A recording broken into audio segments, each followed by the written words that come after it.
passando para a meditação, né? Uma palavra de Deus que está no livro de Jó, capítulo 34, no versículo 10 até o 14. Versículos 10, 11, 12, 13 e 14. Medite comigo agora.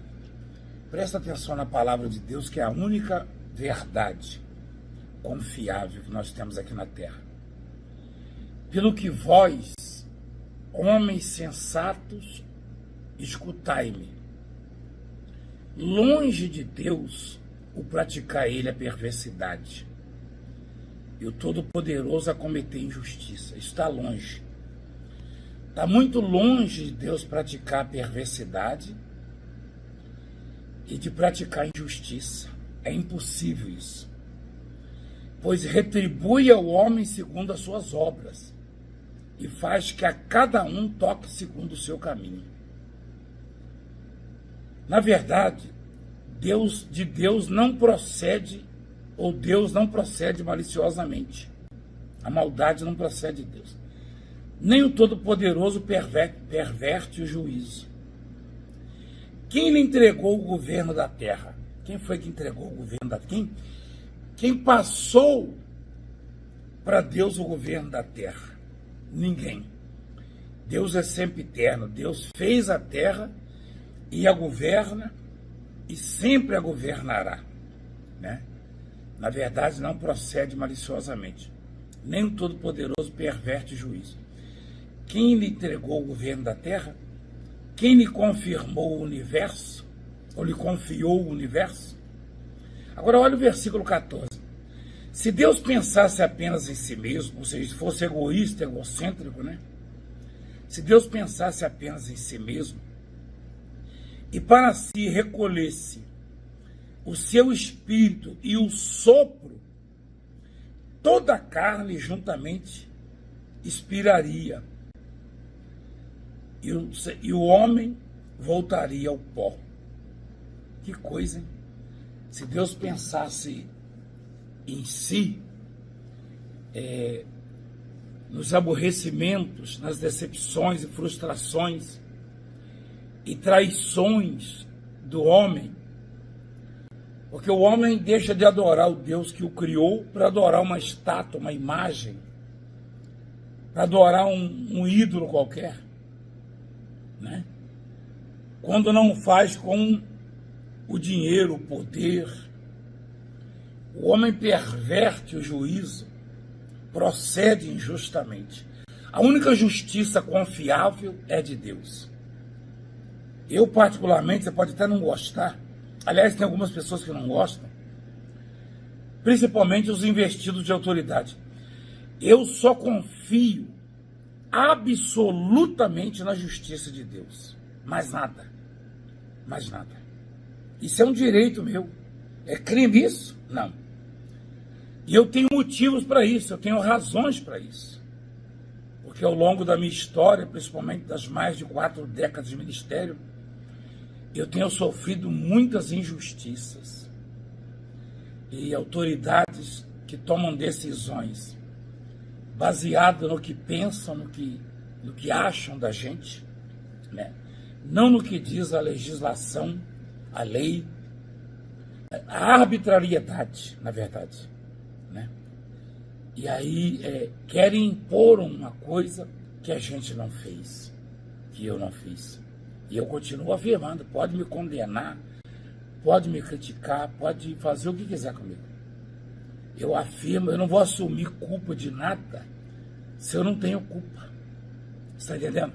Não adianta alguém dizer, não, mas a justiça para mim é de Deus. Porque o homem não é confiável, nenhum ser humano é confiável na face da terra. Nenhum. Tá?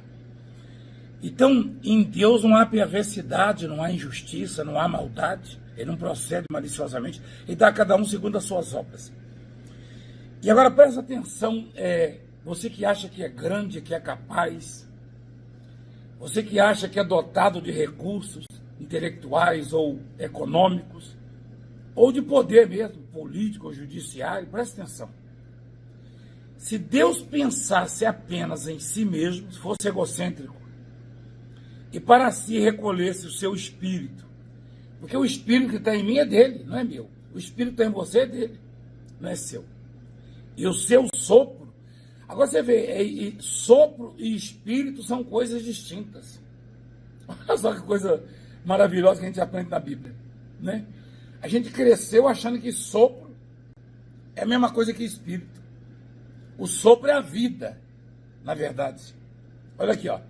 Se Deus pensasse apenas em si mesmo para se recolhesse o seu espírito, o seu sopro, toda a carne juntamente expiraria, pereceria, e o homem voltaria ao pó. Então, quem é você e quem sou eu? Nós somos barro. E o que pensa em nós, o que fala em nós, o que move em nós, é o sopro de Deus. E é dele. Se ele recolhe, você não tem nada próprio, nem eu. Se ele recolhe o espírito e o sopro, a gente volta ao pó. É o que acontece com o homem normalmente. E vai chegar o momento que ele vai fazê-lo. Tá? Na verdade, tem prazo de validade isso. Deus não deu o sopro nem o espírito, ele emprestou. Você deve ter ouvido falar de alguém que faleceu essa semana, que morreu, né? Porque terminou o prazo, o contrato. Eu e você temos o contrato com Deus. Versículo 14, Jó 34, 14. Isso aqui é para mim, é para você, é para os bispos, pastoras, pastores, missionárias.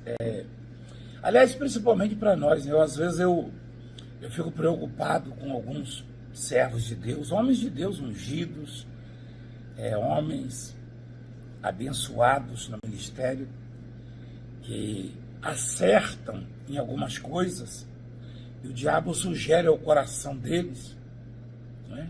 E aos nossos corações, uma certa prepotência, vaidade, soberba, como se fôssemos alguma coisa. Por isso que Jesus, ele ensinou o seguinte, que se a gente conseguir fazer o que ele manda, no final da história temos que dizer: sou servo inútil.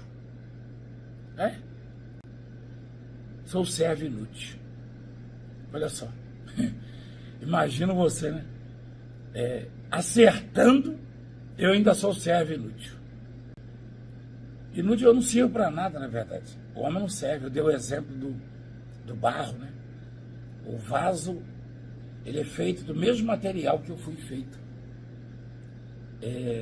O tijolo, aquele tijolo antigo, né? Eu trabalhei em construção civil na minha infância, na minha juventude, e só se usava aquilo. Ainda se usa de barro, né? O tijolo baiano, por exemplo, o tijolinho, a talha de barro, a moringa, né, o vaso de barro, esses utensílios aí são feitos do mesmo material que eu e você. Com uma diferença, eles são úteis. Tá? Enquanto que nós somos inúteis, ou seja, o que vale em nós, o que tem valor em nós, é o sopro de Deus, que é a nossa vida.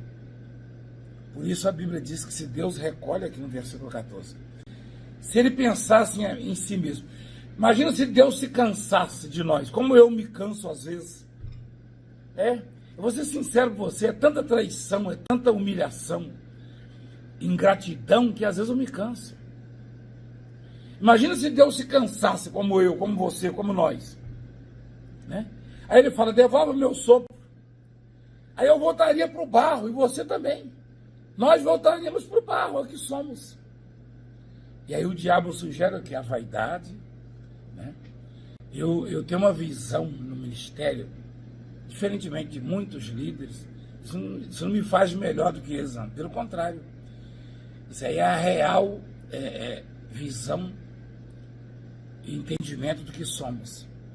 Quando um bispo está desenvolvendo um trabalho e ele se enche de vaidade, achando que é insubstituível e que acerta mais do que o outro, eu vou lá e troco ele.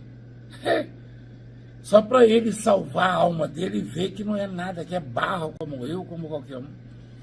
O que destaca em nós é a participação de Deus quando nós nos esvaziamos. Você sabe qual é o mérito então do bispo, do pastor? O mérito é ele ter se humilhado se esvaziado, diminuído, como fez o João Batista. Convém que ele cresça e que eu diminua, tá? João Batista era mais que um profeta. Então, o mérito é esse. Só que, quando o diabo percebe que o sujeito está desenvolvendo o trabalho, que está dando certo, que Deus está aprovando, porque o meu trabalho só vai crescer se Deus aprovar, entendeu, bispo? Pastor, obreiro. Aí Deus aprova, aí cresce. Aí eu tomo para mim a glória e começo a pensar que eu sou capaz, que eu estou fazendo, que eu aconteço, que eu faço. Aí Deus tira. E aí começa a ter dificuldades. Por quê? Porque nada em nós funciona sem o sopro de Deus. Sem a misericórdia infinita de Deus. Tá? Então, basicamente é isso. Se Deus resolver, está escrito aqui, ó. Medita aí, Jó 34, versículo 14. Se ele pensasse em si, apenas em si mesmo. Imagina Deus resolve, bom, eu vou pensar um pouco em mim agora, eu vou tirar o sopro do homem, deixa o homem viver sozinho. Vai viver como? Se o sopro é exatamente a vida, e é dele. Você que é cheio do dinheiro, do poder político, você que tem a caneta, você aí do STF, tá? Que dá canetada à torta e à direita. Eu tenho o poder. Você tem o poder? Não tem. Quem tem o poder é Deus. Então, recolha-se, humilha-se diante de Deus, reconheça a grandeza de Deus. Então, veja que não cometa injustiças. Porque se Deus resolve recolher o que Ele te deu, você vai parar onde? E depois disso aí? O problema é depois. Ele recolhe o sopro e o espírito, eu volto para o pó. E esse espírito, esse sopro, você acha que vai ficar com ele? Não, ele vai destiná-lo ao inferno, como está determinado para aqueles que são infiéis, ingratos, injustos, prepotentes e vaidosos. Pai querido, nós te agradecemos por ter falado conosco e nos abençoado. Abençoa os teus filhos, guarda-os, proteja-os e abençoe a tua obra, para a glória do Pai, do Filho e do Espírito Santo. Amém. Amém? Domingo, 9 da manhã, um reforço nessa palavra, uma bênção para cada um de nós, gigantesca. Procure a Igreja Mundial do Poder de Deus mais próxima da sua casa. Um beijo no coração, inscreva-se no canal.